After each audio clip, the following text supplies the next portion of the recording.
Is there any sort of like wake up call that you had? I got in a couple of bad car accidents when I was up here. So sort of having that like life flash kind of thing. You know, unfortunately, I've seen a lot of loss throughout my life and been subject to that. So, you know, I try not to take any day for granted. Welcome to Green Beans Go. I'm your host, Claudio Rivera. And on today's episode, we have an amazing guest, Jonathan Duerr. He has been in the real estate game for 20 years, has a lot of experience working with buyers, sellers, and really great people. So welcome to the show, Jonathan. Thank you. Thanks for having me. Absolutely. So Jonathan, you know, I understand that you have been in real estate for a long time and you've been in West Palm Beach as well. How have you seen West Palm Beach change over the last few years? Wow, that's a big question to start off with. So I got in the business right before, the big roller coaster ride of 2008, 2010. So I got to kind of see the real estate market, go way up and then come way down. And the same thing with maybe, let's say, West Palm or the county. You know, you saw a lot of growth happening, and then all of a sudden you saw everything kind of come to a halt for quite a few years. So over the last, let's say, 3 to 4 years, and specifically the last 2, we're seeing tremendous growth throughout the downtown West Palm Beach area and really across the county. So it's been fun to watch. I always took pride in living here in this, what I call sort of a small, big city. And now it really is becoming a big city. What do you see it becoming? Do you have any like cities you would compare it to? I think it's its own being. I don't think we're ever going to be, I don't think we ever want to be a Miami or a Fort Lauderdale. Clearly we are sort of maybe a New York City of the South. You'll see a lot of headlines that reference us as the new Wall Street of the South. But I think West Palm and Palm Beach specifically, we have our own uniqueness, right? We have our own small town, family-friendly feel. Yeah. And quite frankly, I think the residents here will do everything they can to keep that same feeling. Yeah, it's great to have, a great city, but also still have that feeling of, it's home. It's intimacy, right? Really feels home. We're seeing a lot of buildings go up right now. We've got a lot of cranes out there if you look in the skylines. But at the same time, there's only so much growth that can happen, down within downtown West Palm.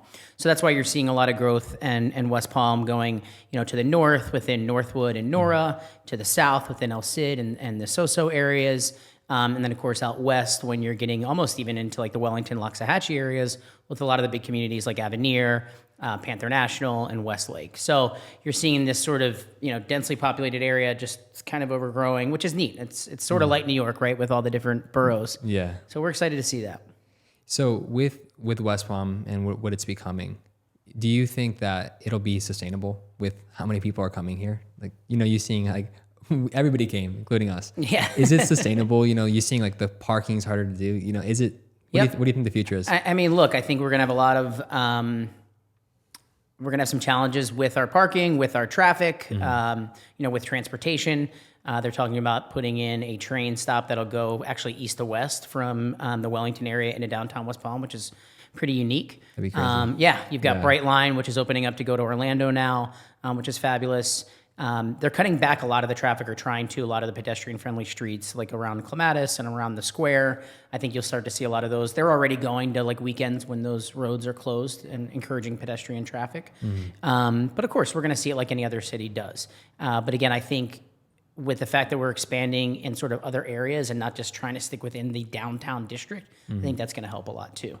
So whereas, Okeechobee was sort of the main boulevard that you would get off to get to West Palm, now people are going, Palm Beach Lakes or Belvedere or Southern and kind of getting downtown other ways. And I think that's how we're going to get around it. It's amazing the growth that's happening and the potential of new developments that are coming even more and more. Is there any anticipation with the new developments that are coming here? Well, I think, if we're going to talk, let's say downtown West Palm, Palm Beach area, our main new developments are obviously the luxury high-end waterfront condos, right? So Bristol kind of set the precedent with that. And now you've got La Clara, which is getting, finished now. People will be moving in the next couple months. Forte is going to be coming out of the ground. You've got South Flagler House. And then North Flagler, you've got projects like Olera, projects like Nautilus, which is going to be up there. Alba is another great one. So and there's quite a few more that are in the back pockets right now. So those new developments are going to be more high-end luxury condos. The new development for single-family homes are really going more out west, like that Avenir, like Panther National, like Westlake. There's just no land here, right? So we can't go out. We've got to go up. So that's obviously going to play into that first question that you asked about, is it sustainable? But none of those projects can ever get approved until there's traffic studies that are done. There's a lot of planning that goes in, a lot of zoning, a lot of planning, prior to that, years and years actually, before those buildings come out of the ground. So hopefully, yes, the due diligence has been done and we'll be able to sustain that growth. It's certainly great to see. I mean, we're seeing some beautiful buildings go up, some big numbers. South of the Okeechobee Bridge, you're seeing 5-6 million plus condos going up into the 30, 40, and potentially $70 million range. Amazing. Right? Luckily, on the north part of Flagler, you're seeing a little bit better entry level in like the mid twos, and then of course up from there. And we're going to continue to see that growth really spread up the coastline, up the intercoastal, into Palm Beach Gardens throughout the next 5 to 10 years. It's amazing, right? Just a few years ago, it was like such a small town, and now you're seeing the future of real estate. It's pretty amazing. Yeah. What's the most elaborate project that's coming to West Palm, or at least the rumors are? I think it really all plays into what the lifestyle of the particular buyer might be. Yeah. Some people love the bigger buildings with the big lobbies and the big entrances and, highly amenitized. Other people like a little more privacy, like a little more boutique style buildings. So what's great is that there's sort of something for everybody coming here to West Palm Beach. There certainly is. Yeah. It's really exciting to see it, and seeing the belief in the city is pretty awesome. Yeah, I mean, you've got Steve Ross, a related group that, are really going along into West Palm, which is fabulous to see. They live here, they work here, they play here. They invest not only in their own projects, but into things like Curry Park, which is getting a $30 million renovation, which is going to be great to see along the waterway. They invest into our parks and our school systems and things like that. So it's great to see this growth. I think it's good for everybody. More restaurants are coming here, either from New York, Miami, or other restaurateurs that are now being able to open up more locations and different concepts, which I think is fabulous.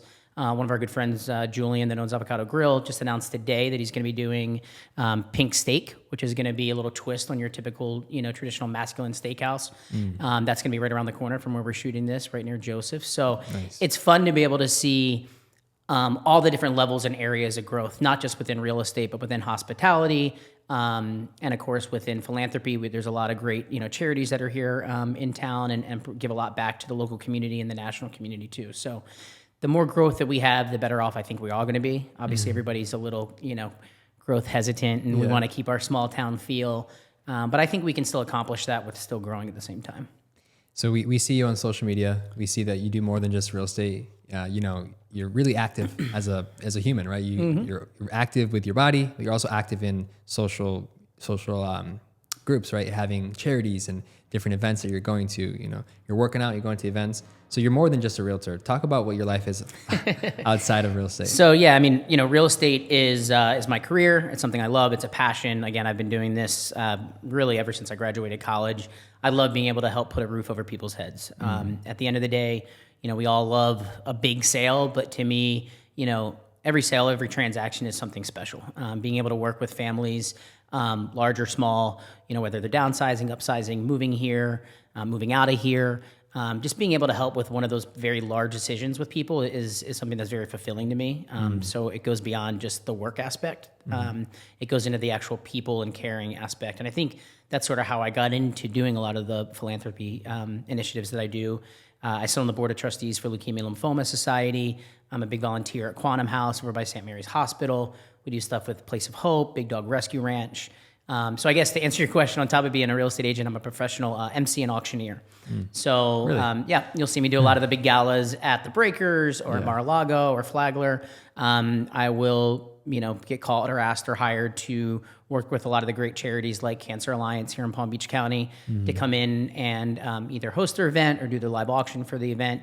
And again, to me, it's one of those big special moments where I'm able to come in and use sort of my talents to help raise funds for those that need it the most. And so there's some likeness to that to me with real estate, helping a family find a home, helping an organization raise money, for people in need. To me, they kind of mesh. And of course I get to, work with a lot of my clients or get to meet new clients when doing that. So that's a lot of fun.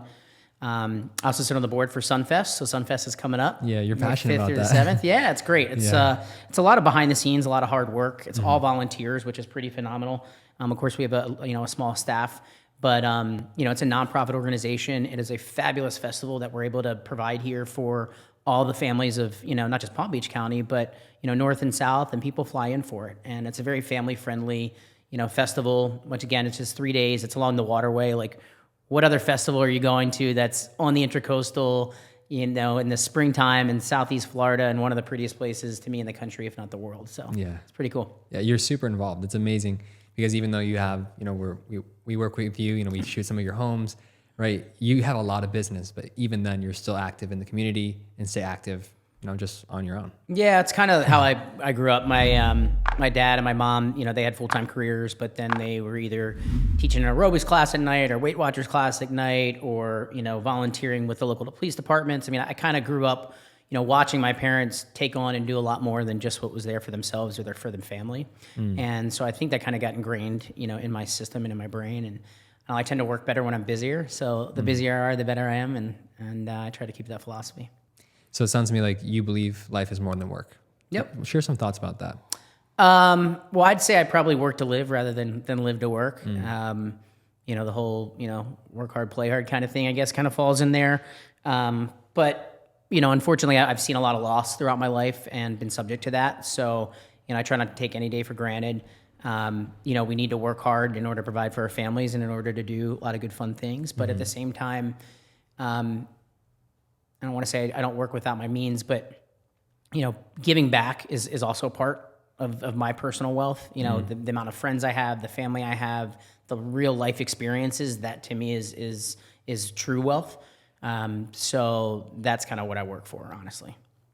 We see it. You're very, you're good at posting on social media, right? You post your travels. Is there anything, any life experience that you have that, real estate has been able to, make possible that you have that is just special to you? Yeah. I just think, working in real estate, you have to, learn balance with that, because you can become all consumed with it. Yeah. And it's really how much you put into it.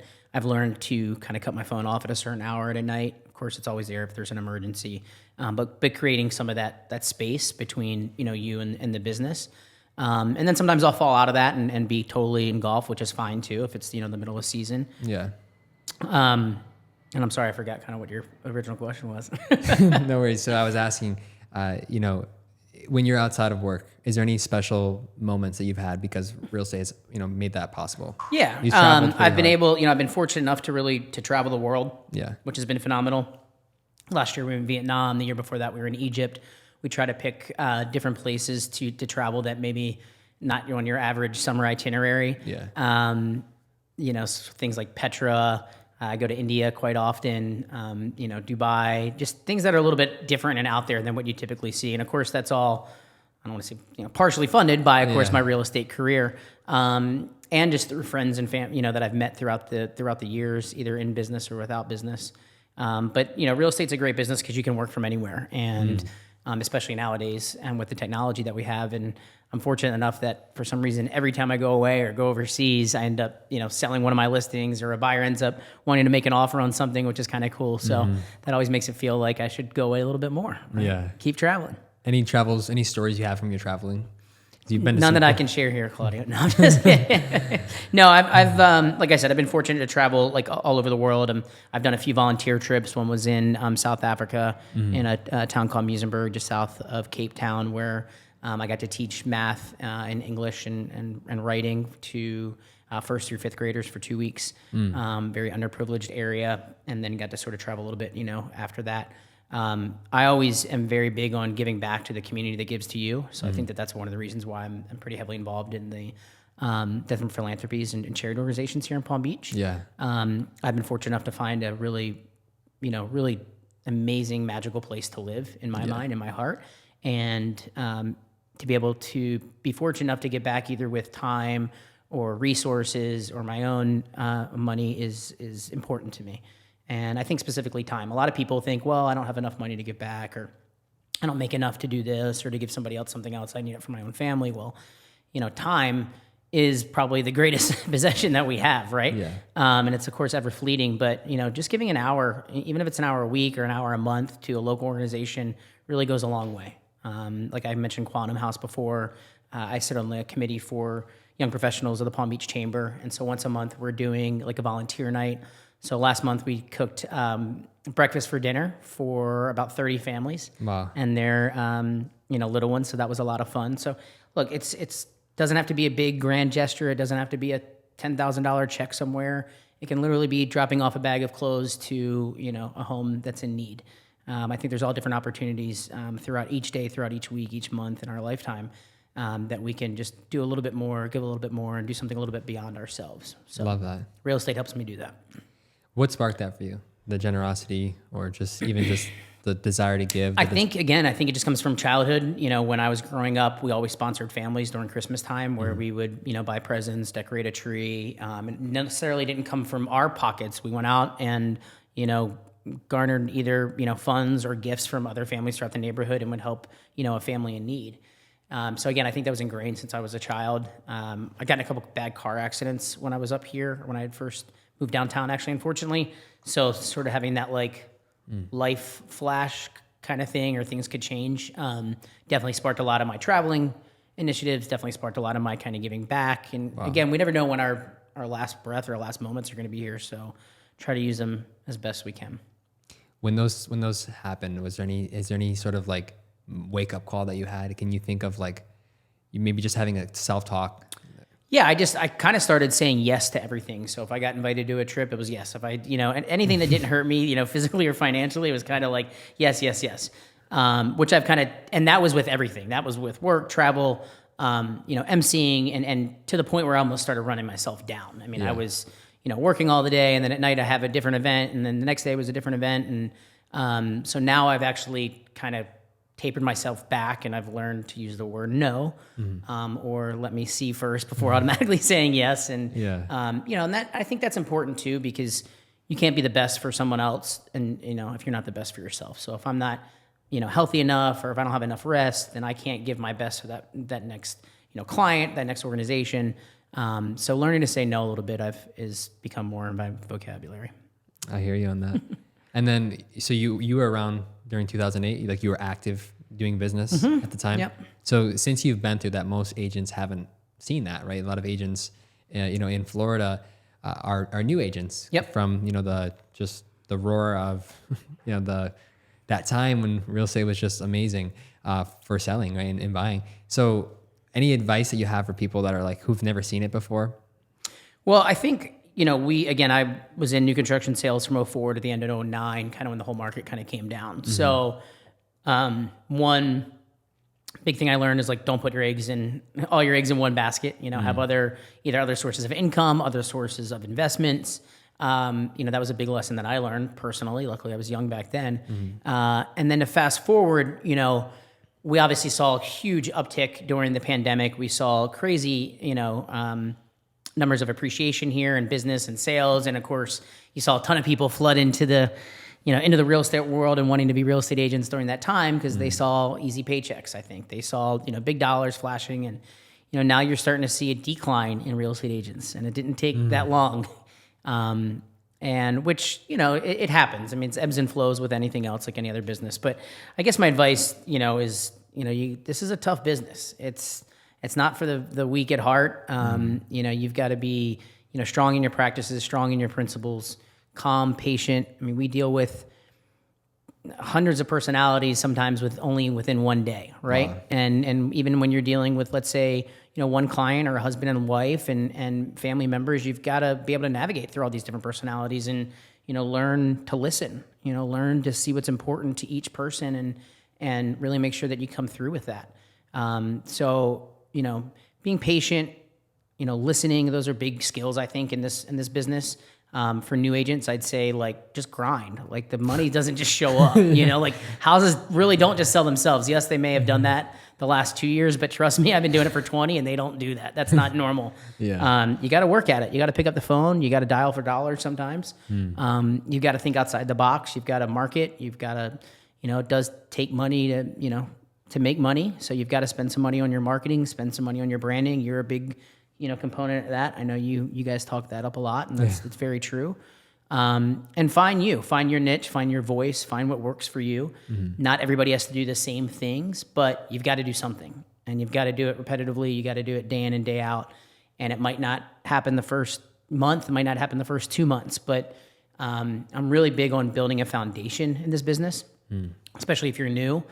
Do rentals, do smaller deals, do whatever you can do to not only, get experience within, practicing real estate, but also to build your book of business. Cause you never know what that one small rental could lead to. You never know what that sale of what you consider a smaller home might lead to.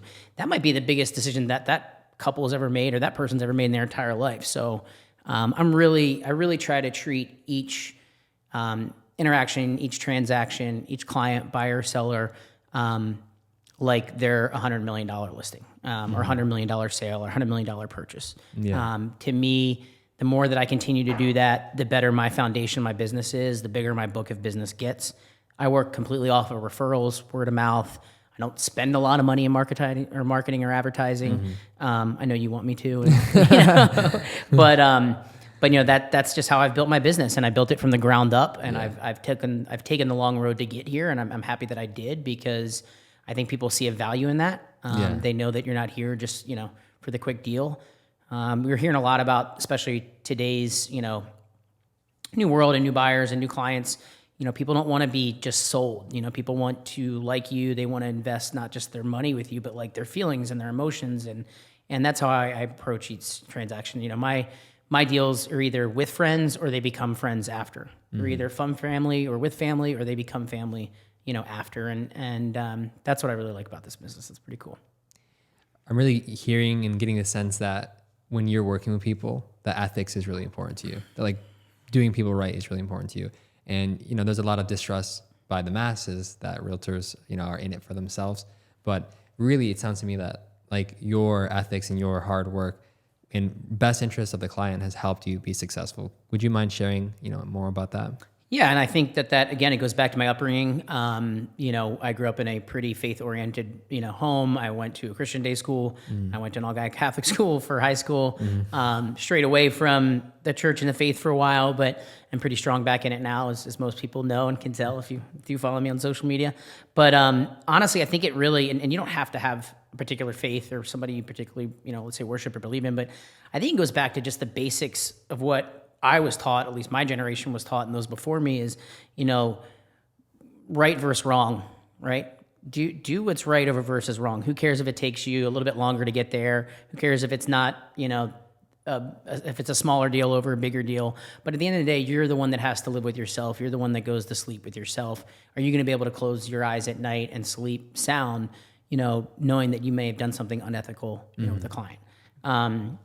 My business, when I start to, let's say, work with a different agent, if I'm representing a buyer or seller, and we start to get into maybe a deal or a transaction, some of the first things that I say to another agent or even a client is I work very openly. I'm very communicative. I think it's the best way to get us, to the closing table.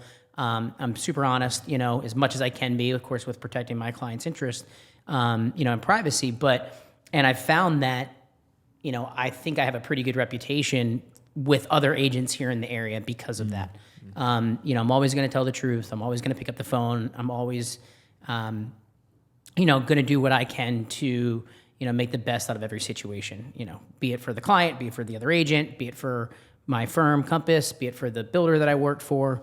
At the end of the day, again, we have to go home by ourselves. We're independent contractors. We live with ourselves. Everything and ends up falling on us. So it's better to do right at the beginning than have to try to clean up some mess just to get a deal done at the end. You've mentioned your parents a few times. Your mom and your dad. They've inspired you.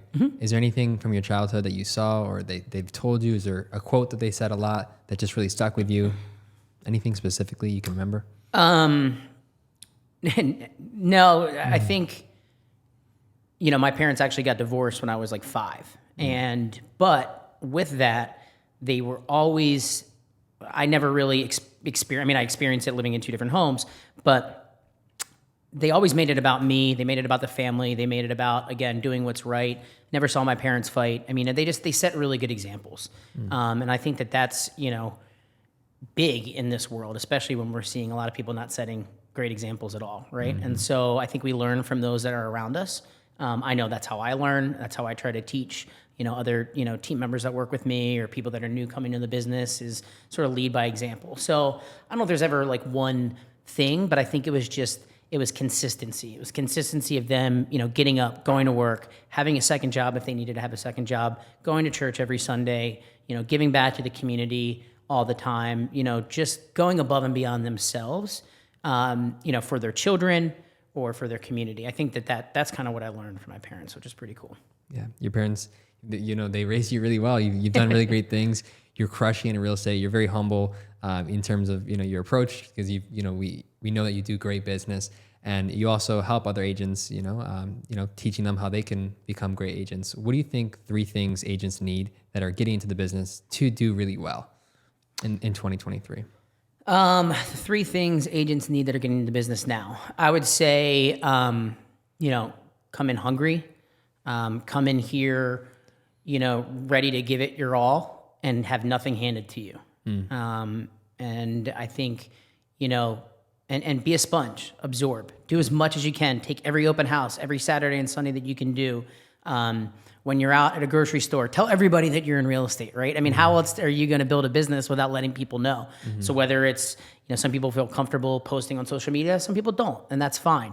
But find another avenue to let people know that, what you're doing is real estate. So come in like a sponge, be ready, be eager, be hungry.